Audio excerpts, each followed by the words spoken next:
To qualify for IA.XYZ ASP, the applicant support program requires intense financial and organizational vetting. In exchange, these resource-constrained communities receive a 75 to 85% reduction on the standard $227,000 application fee. But the 2026 guidebook imposes a strict limit on every applicant. You are allowed exactly one original GTLD string and one pre-designated replacement string. This timeline maps the journey of a supported application. You can see the ASP applicant carrying their two specific choices from submission toward reveal day and into the 14-day replacement period.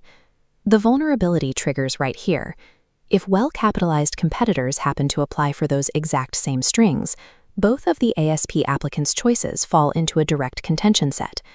Because the rules prohibit retroactively designating a new string, the applicant cannot pivot. They are forced straight into the final contention resolution phase. This rigid constraint effectively neutralizes the initial ASP vetting. It forces under-resourced nonprofits into direct conflict with multi-million-dollar corporate registries. In the 2026 round, ICANN explicitly bans private contention resolution. Joint ventures and private auctions are out. Any unresolved conflict defaults to community priority evaluation or an ICANN-run auction of last resort. To help supported applicants compete, the program includes a bid credit. This graph plots the auction price against the bid credit percentage.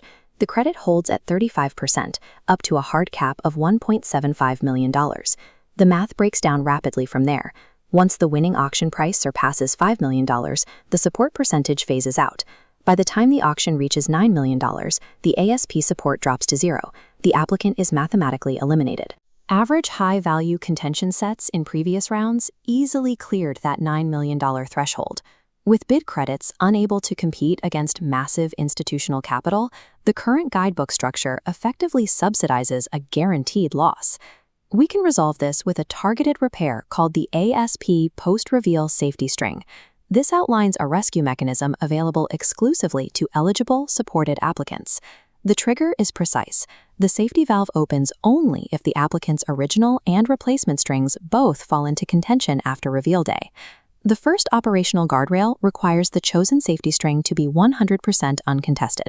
No other applicant in the world can have requested it. Second, the safety string cannot create any new contention sets, nor can it expand existing ones. Third, it provides no procedural shortcuts. The new string undergoes the exact same standard evaluation, similarity checks, and public comment periods as any ordinary application. This mechanism costs ICANN nothing, and it displaces zero standard applicants. Providing a single, uncontested fallback string aligns perfectly with the program's purpose. It protects the investment in digital inclusion without manipulating the broader market.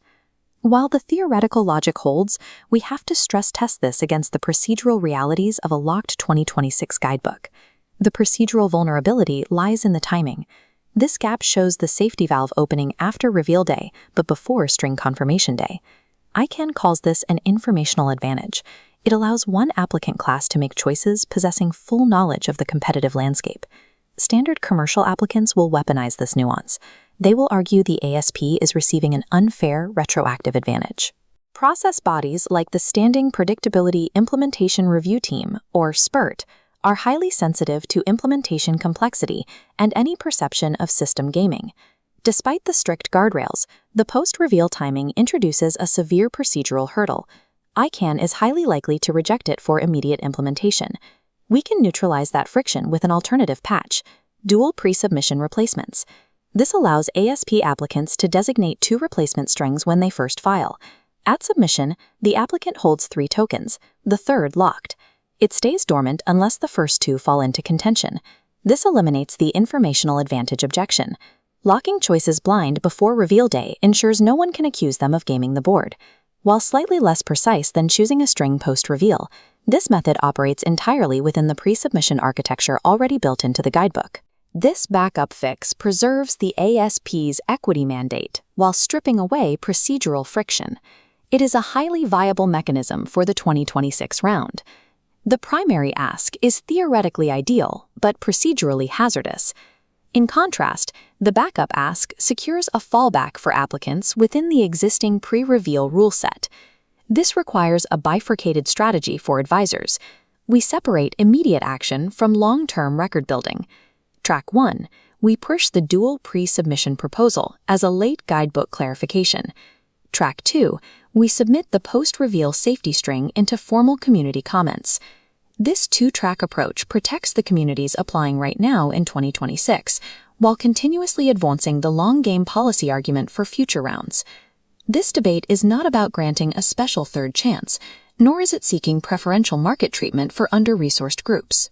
It is a necessary alignment of operational mechanics with ICANN's stated mission for the Internet's infrastructure. A diverse root zone requires an applicant support program that offers a technical path to delegation alongside its financial discounts. The true measure of applicant support is root zone delegation, ensuring qualified communities reach the registry even when their first choices are contested.